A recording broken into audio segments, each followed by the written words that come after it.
Hello, and welcome to Opening Doors podcast. I am really excited to speak with Will Every today. Will and I actually have spoken before. He was supposed to be the first interview I aired, but podcasting is a big learning experience and it was a huge learning curve. So, Will and I decided to sit down again so that we could give you the best possible version. Um, Will has been out of prison since 2018, and he created a production company. Will, tell me again the name of that production company. One Way to the Kingdom. One Way to the Kingdom Film Production.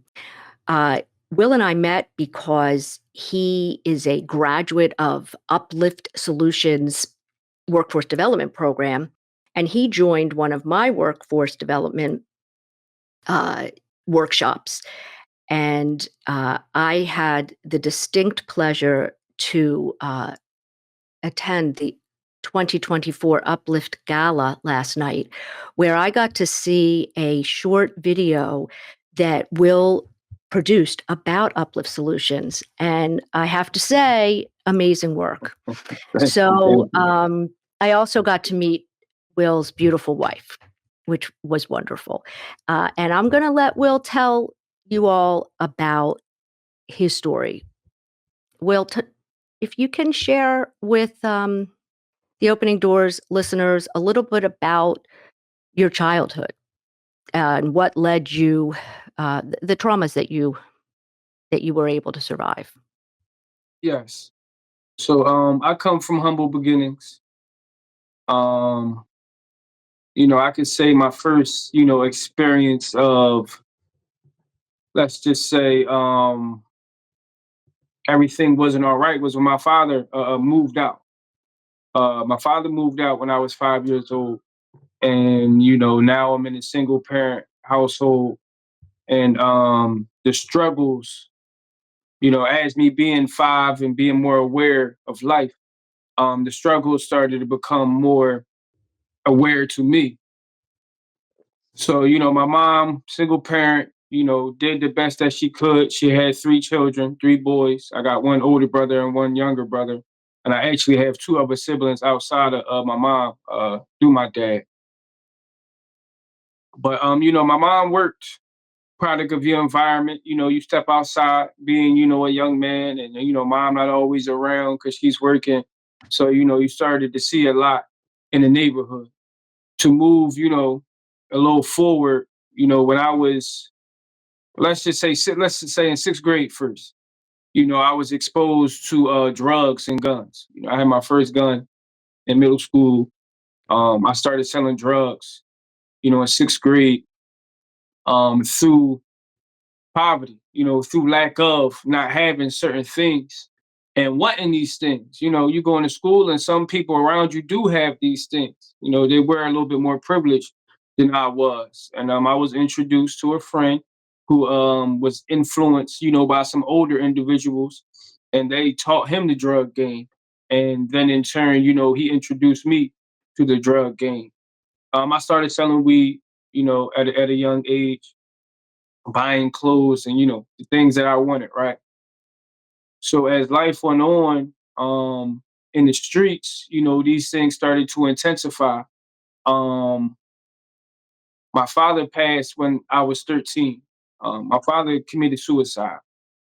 So that devastated me, to say the least. I was already teetering, in and out the streets and, getting into stuff, as young men usually do in impoverished neighborhoods.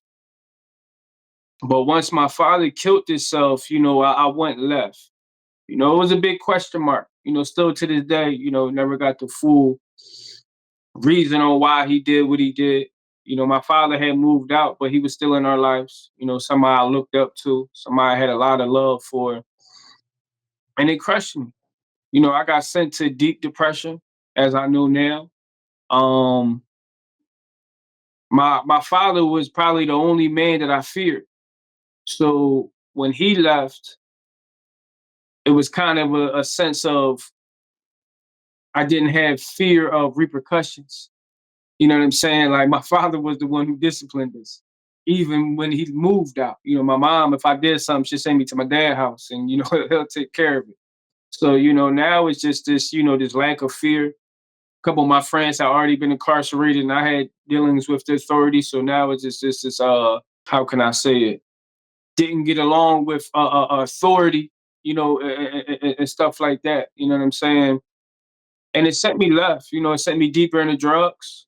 It Mm, sent me deeper in. I tell people, when that happened, I really went numb, mhm. and the adrenaline that I received from living this street life made me feel alive. It was like the only thing I could feel. So after your father's death, the numbness was sort of, I guess, the way you were able to cope with your grief.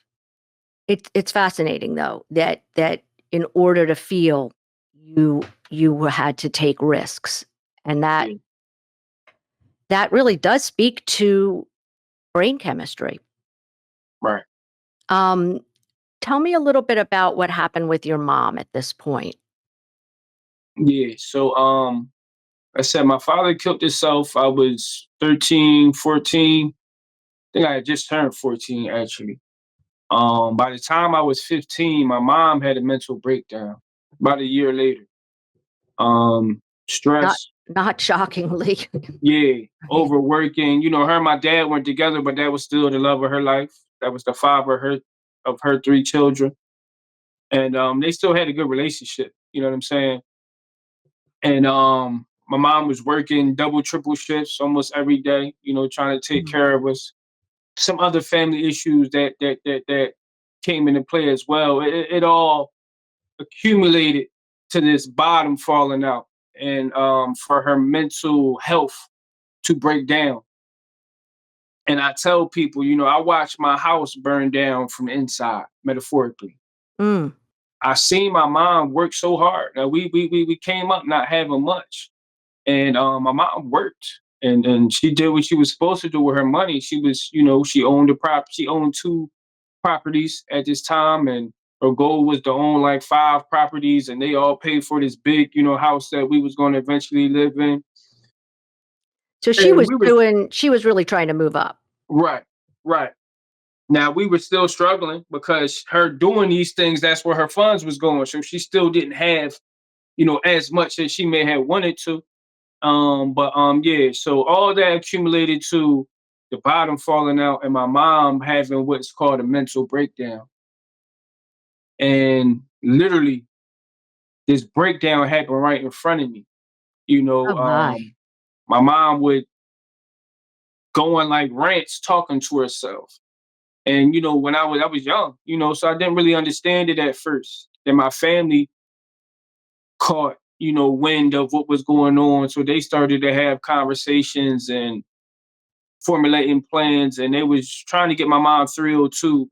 And for those who don't know, that's how you get somebody Committed. admitted into the Mm. mental the state facility. So that So had to be, on top of losing your dad in a really traumatic way, watching your mom break down at a young age must have really left you feeling like just the rug was pulled out from under you. yeah, it was very hard to say the least. The two people that loved me the most and I loved the most was abruptly snatched away from me. I tell people when my dad killed himself, I kind of lost my mind. But when my mom left us, that broke my heart. I gave up a lot of hope. Now, thanks to God that I didn't fully give up. It was times in my grandma's basement where I contemplated killing myself, and the only thing that stopped me, besides this voice that I heard, which was I now know was God saying it's not my time, was the thought of my brothers and my sister. You know, me knowing what my dad did to us traumatically and the pain that we suffered, I didn't want to do that to them. And the way I was thinking was, if I do it, then my brother would do it, then we all do it, then my whole family tree just killed themselves and gave up. It was something that I'm the one in my family, that everybody looks up to. I'm the encouraging one, I'm the peacekeeper, I'm the uplifting one, I'm the motivator, I'm the one that everybody looks up to because I'm the problem solver. So I knew I couldn't leave Yeah. them. But No, you didn't wanna leave them the way that you felt that you were left, yeah, and I understand that, uh, very deeply, having lost my stepmom to suicide right, and losing my dad really to addiction. right. Um, it's, um it's a lot of responsibility for a young kid to be put into these very adult roles. Yeah. So, fast forward, I know, you did get caught dealing. Tell us a little bit about where you went and what that experience was like. So as a juvenile, like I said, I was already getting into criminal activity. But once I went through that situation with my parents, we ended up moving with my grandma. She lived in a different neighborhood, which ended up being a nicer neighborhood, which was good. But I didn't feel at home. You know what I'm saying? It didn't feel like home to me. This environment was a culture shock. Some people from nicer neighborhoods come to the hood and get a culture shock. I was somebody fresh from the hood going to a nicer neighborhood, and I just didn't fit in. And I was still doing these same things that everybody in my neighborhood was doing. Now where I'm at, everybody's not doing it. So I say that to say I stuck out more. So I started to get incarcerated, as a juvenile. I got locked up a few times as a juvenile. I was in the youth center. Then the last time I got locked up as a juvenile was my senior year. I got locked up for a CI cell, which is selling to a criminal, not criminal, an An informant. an undercover person. Okay. Yeah, undercover, right, cop. And I was selling pills. My PO at the time, I was already on probation. His child, had a drug problem or something like that, so he took it real personal. And they sent me to Glen Mills. I ended up doing like 6 months up Glen Mills and came home, by the grace of God, because I could have stayed longer.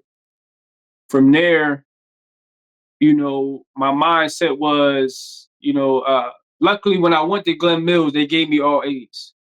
So my grade average came up just enough. I graduated with a 1.6. You need a 1 point, uh, um, you need a 65 average where I was at to graduate. I had a 66 average. Um, at the time, all my friends was incarcerated, juvenile, certified, and sent upstate. I had friends locked up for murder. I had a few friends, that got shot and things of that nature. So, I was starting to question my future. One of my friends that I was close with, I actually ended up living with him. Um, and his mom took me in, and he had got accepted to college. So I end up filling out the application, and they accepted me. So my life started to A take a bright turn for spot. the better at this point. Yes, a bright spot. To keep it short, I went to college for 4 years. And while I was in college, some of my friends got locked up for murder. Some of my friends had got murdered.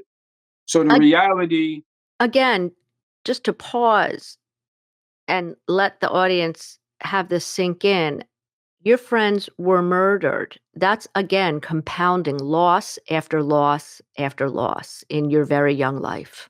yeah, by the time I was 19, I probably had 4 or 5 friends get murdered. Mm. I probably had at least 2 friends get locked up for murder.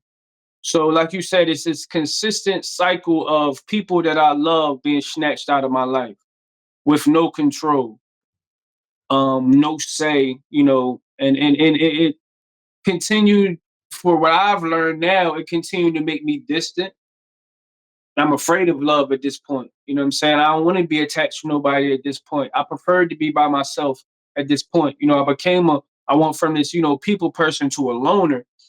And this tough exterior, was like a callus, was like a shell, that was protecting, who was really this soft. sensitive individual on the inside. I still was a kid, but I had Absolutely. to, for lesser words, man up and deal with life. So you met a really important person in college. Tell us a little bit about that person.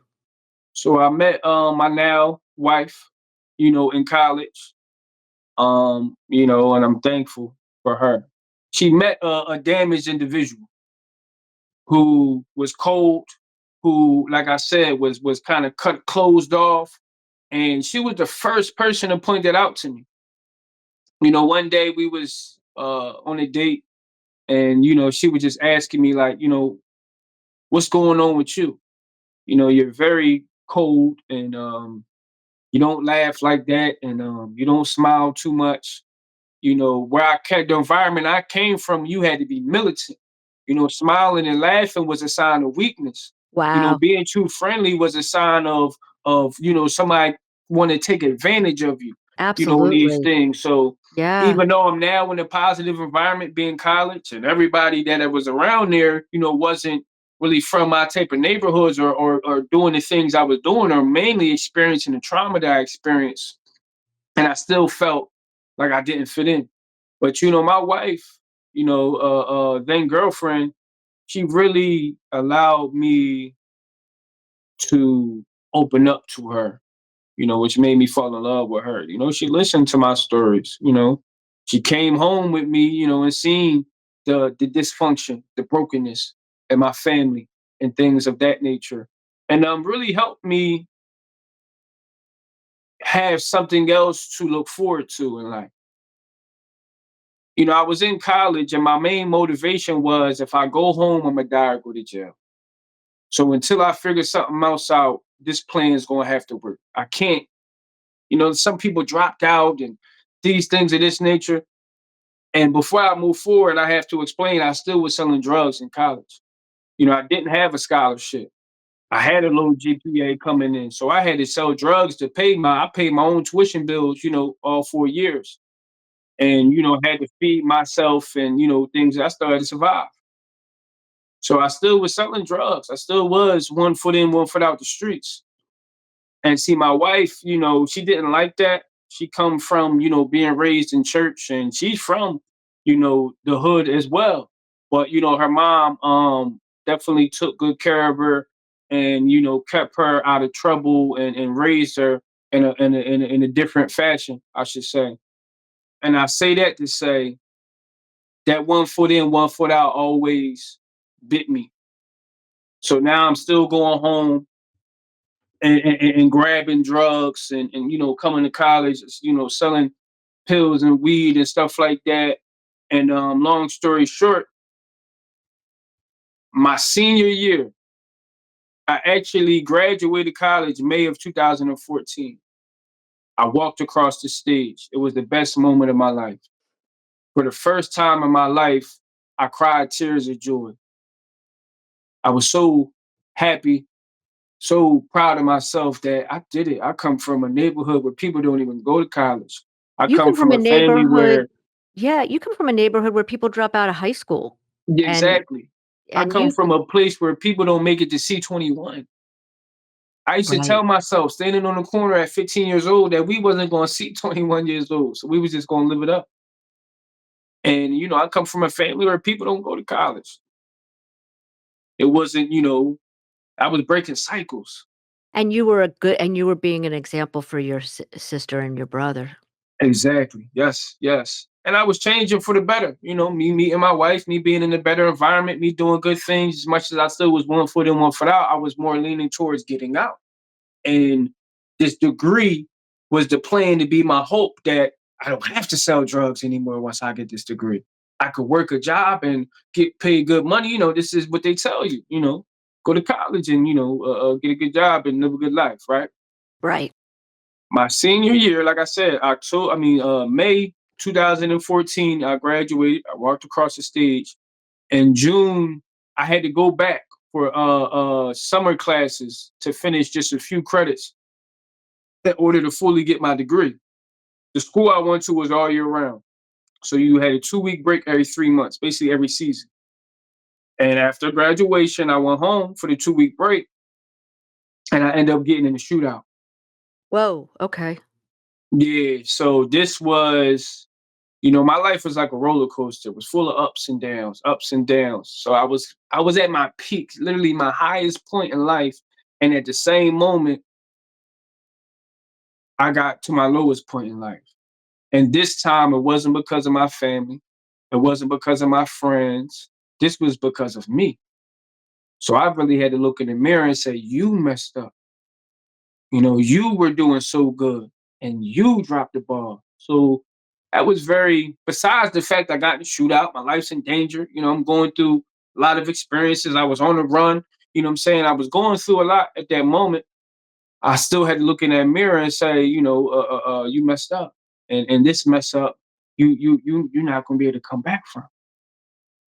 I got consequences in the streets, and I got consequences in the through the police. You know, Because of the shootout, there were people in the streets that were out for you, yeah, in and addition to the law. right, right, right, which is a reality that we have living in the streets. And I got pressure on me to go commit murder. I grew up around people who was killers, robbers, and dealers, and this was part of who I became as well. So now the pressure, the next thought for me is, okay, we got in a shootout, we both survived, we both moved on. I'm on the run, he probably was on the run too. I got to go kill this guy. And I'm still only 2014. I was 22 years old. And I have thoughts that I have to throw my life away. I got to turn my back on my girlfriend, my mom, who at this point, I forgot to mention, who came back from her mental illness and is doing well now. And I had moved back in with my siblings. I got to throw it all away because the streets tell me I got to go kill this guy. What happened after that? That's intense. Yeah, so I end up getting arrested for the shooting. Um, they didn't have a lot of evidence because I didn't get caught at the scene, and they never found a gun and all these other things, right? So by Wait, the grace, you didn't go back and kill him. no. This was the first shooting that you Yeah, yeah, okay. yeah. So me and him bumped heads a few times after that, but nothing transpired into a murder.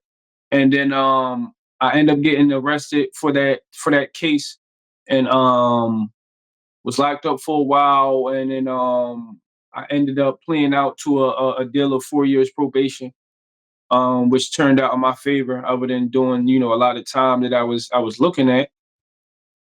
And eventually, just to let the people know, me and the person ended up squashing the beef. Well, that's good. So, Yeah, is he still alive? I mean, yes, he's still alive. I'm still alive. yes. And we had a few situations after that. But it was this one time that me and my cousin, I went to go meet my cousin, and she was cool with the person. I come from a small neighborhood. A lot of everybody knows each other. And it was about probably like a year or two after, the original shootout. So, it was a conversation that was had, and we realized it was over was petty. And we've been living our life for 2 years at this point, what I'm saying, minus the few bumpings. We might as well let bygones be bygones, and go on and live our lives. So, what was the point when you finally said, "Enough is enough. I've got to leave this street behind"? Yeah. So the funny part about that is when I got locked up for the shootout, right? I was going to school in Harrisburg. So I was in Cumberland County jail out Harrisburg before they transferred me back around here. When I was locked up, when I first got locked up, I prayed. I said, God, get me out this situation. If you get me out this situation, I'm going to do right.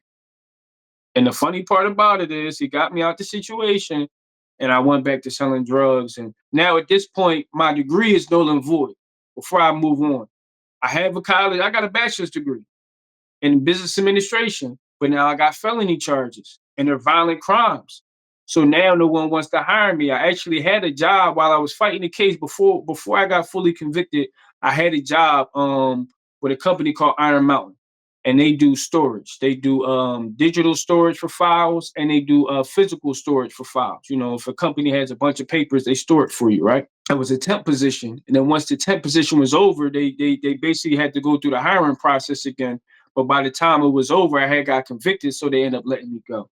So now I'm devastated because I'm really seeing the reality of I messed up. And this college degree that I worked so hard for, it means nothing to me now.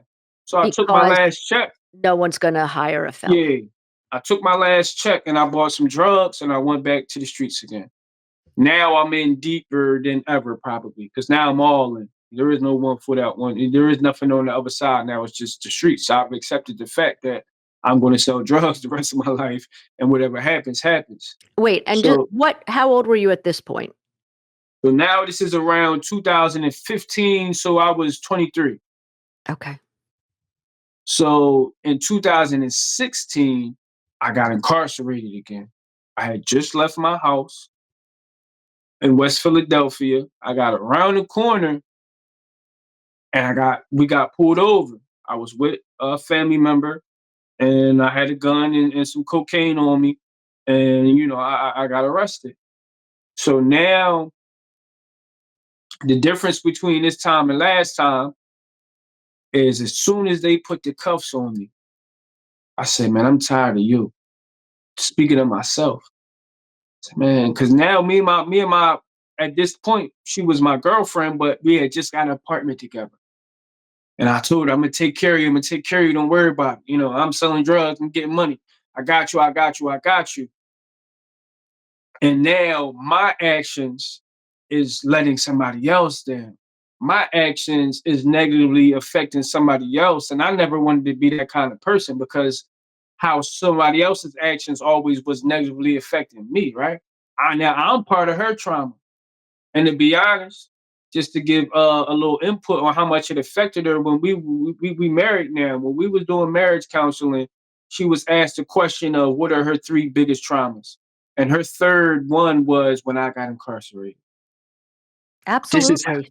how Yeah. much of an effect we was dating for, around 3, 4 years at this point, and this is how much it negatively affected her.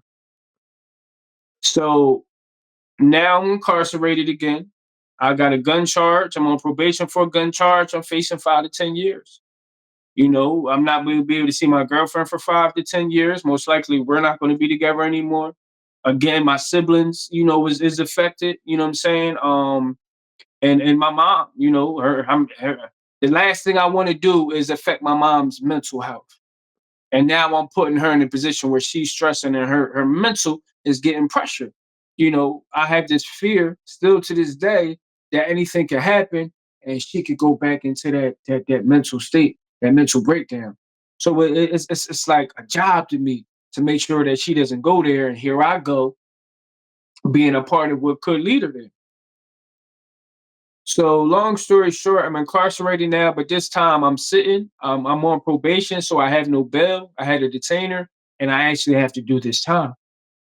So while I was fighting the case, which ended up being a year and a half, a lot happened. When I first got into the house of corrections, there was a Bible in the day room, what they call it's like the common area, Mhm. and it was on the bench. And for like a week straight, every time I went in the day room, that Bible was still sitting there collecting dust. Nobody touched it. So I picked it up, I took it in my cell, and I started reading. And to be honest, not a lot of it made sense at first. It was hard, to get into it. But God started. The word says when we draw near to him, that he will draw near to us. And I tell people, God was knocking on the door of my heart. I felt it so heavy. I said, I got to get right with God. I don't know what my life is going to turn into, but it's very important right now for me to get my life right with God because the scale I'm looking at was more bad than good, right? I never had a relationship with God. And I started reading, I started getting into it. I started going to church service, which in the prisons, different outside churches come into the jail every day. So you could have Right. church 5, 6, 7 days a week. It's not just Sunday. And this gave me hope. I had hope in something bigger than myself at this point. I knew God was doing something in me. I knew He had a purpose for my life, even if I was to, do the whole 10 years. I knew it was something that He was doing. And regardless, through it all, I wanted to make sure He knew me and I knew Him. So I started to become closer to God through, the church services and outside ministries through reading the word. And then they had outside ministries that would come and do service in the evening. And then on Wednesdays, they had an inside chaplain do Bible studies. So this chaplain, me and him, we got cool, man. He gave his testimony, and he wasn't this guy who was suit and tie and never did nothing wrong. Like he lived a life, and got saved.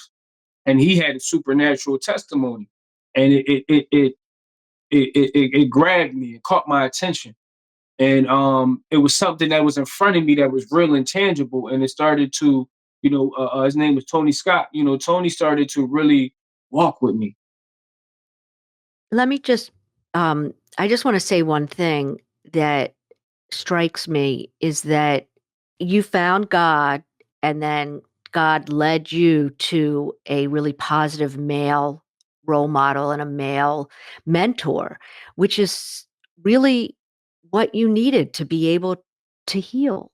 And Yes, moving forward, Tony was there for you yeah, and you were finally released. yes. What's happening now?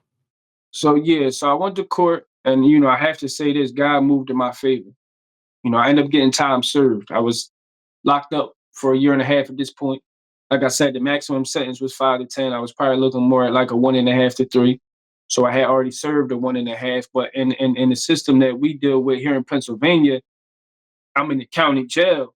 But if I get sentenced to a state sentence, I still have to go upstate. And the process of even just going through upstate and the programs and stuff they make you do in order to come home, I would have had to do another year. So I would end up doing like 3 years anyway. But long story short, my front judge, because I had a back judge for my previous case as well. So my front judge gave me time served. My back judge, her name was Upstate. Her name was Wendy, but her nickname was Upstate Wendy.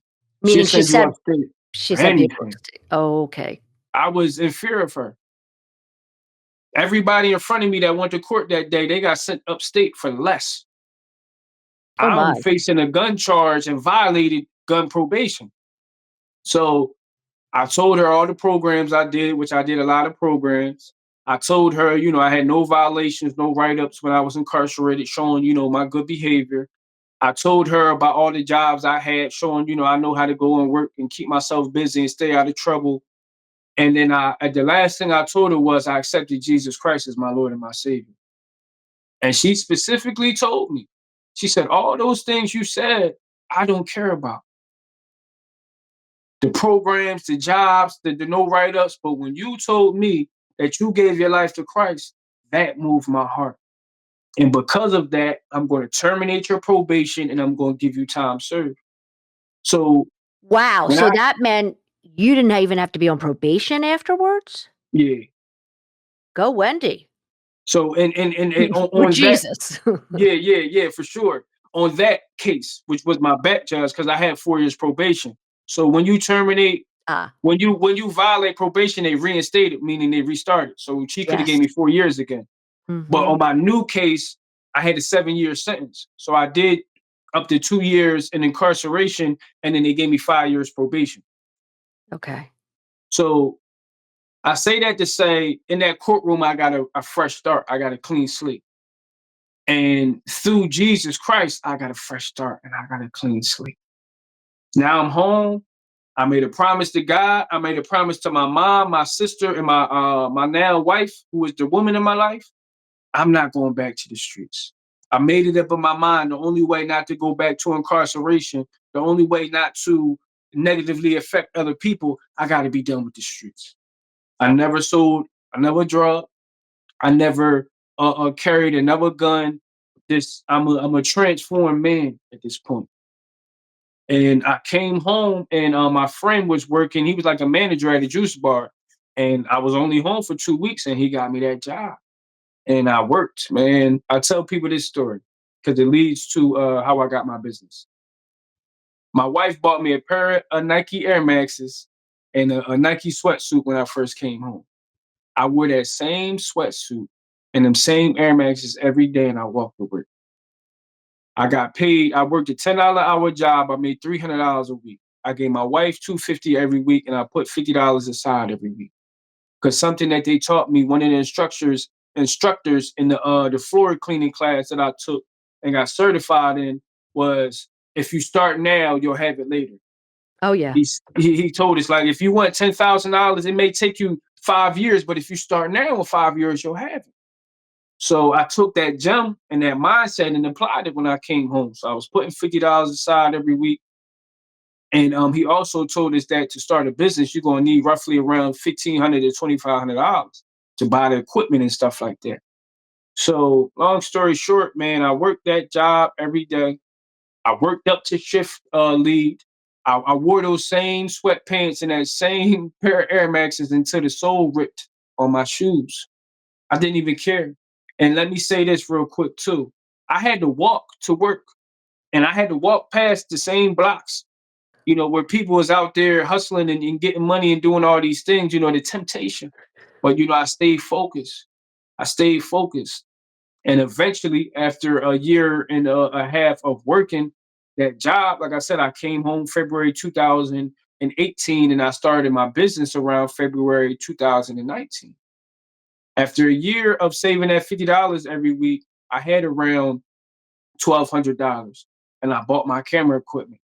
Then I got to the point where my camera business was making more money. I was getting $300 a week off the job. I was getting around $600-700 a week off the camera.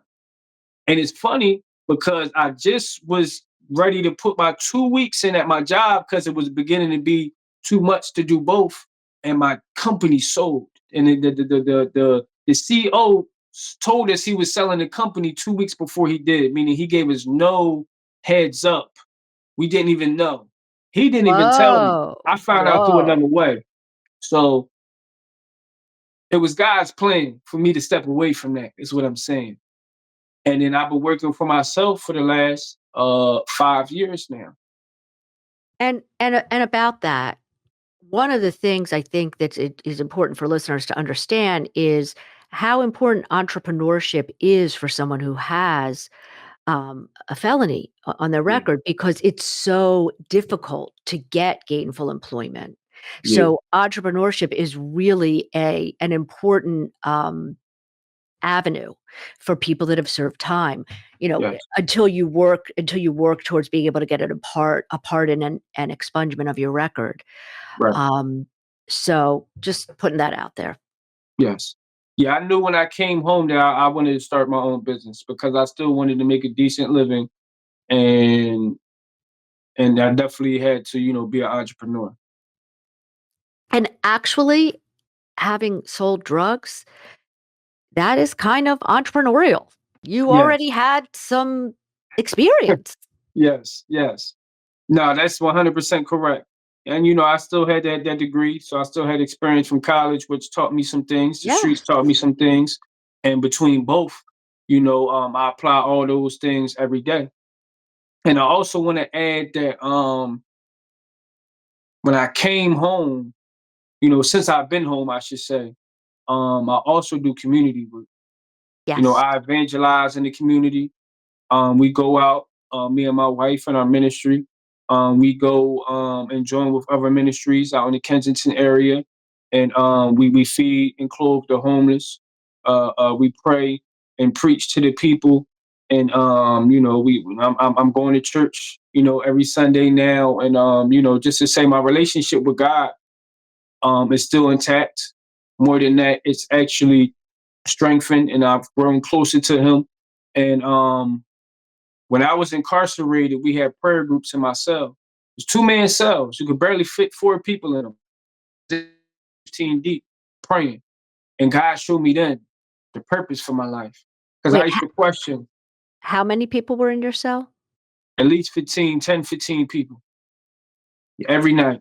They Smushed look in. forward to it. Yeah, yeah, yeah. We huddled up. And I used to question God, like, why do you love me? Why did you save me? I looked at myself as a dirty rag, and he showed me who I was in Christ. He showed me my purpose in prison. And now that I'm home, I still glorify God. I still live and move in my purpose. And I now encourage, people, people who are homeless, people who are drug addicted, people who are still in the streets, people who may even be working, 9 to 5s and never did anything in the streets. I spend every day glorifying God through my testimony and what he did for me, and encouraging people, to do the same, as far as, give God a chance and start your relationship and build your relationship with him. And I want to end it off by saying, God did it. God changed me. I'm no longer the same person. Romans 12:2 says, do not be conformed by the ways of the world, but be transformed by the renewing of your mind. I'm transformed. I never went back to the streets. I'm now a married man. I have a child on the way. We in the house buying process. We actually got to meet with the bank next week. I'm ready. We ready to be homeowners. So So it all worked wonderful. out. It So all worked out. wonderful.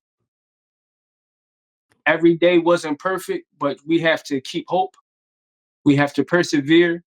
We have to, lean on God. We got to trust in God, and we got to not give up. I'm gonna say one more thing, and I'm gonna give it back to you. There's a scripture, Romans 8:18. It's actually the shirt I have on the back of it. It says, the present suffering can't compare to the glory to be revealed in you. Or some translations say the present pain can't compare to the joy that's coming. Man, I spent my whole life living in pain and suffering. But because I didn't give up, I'm now living in glory and joy. So I just wanted to say that to encourage people that your life can change tomorrow. Just don't give up and keep hope.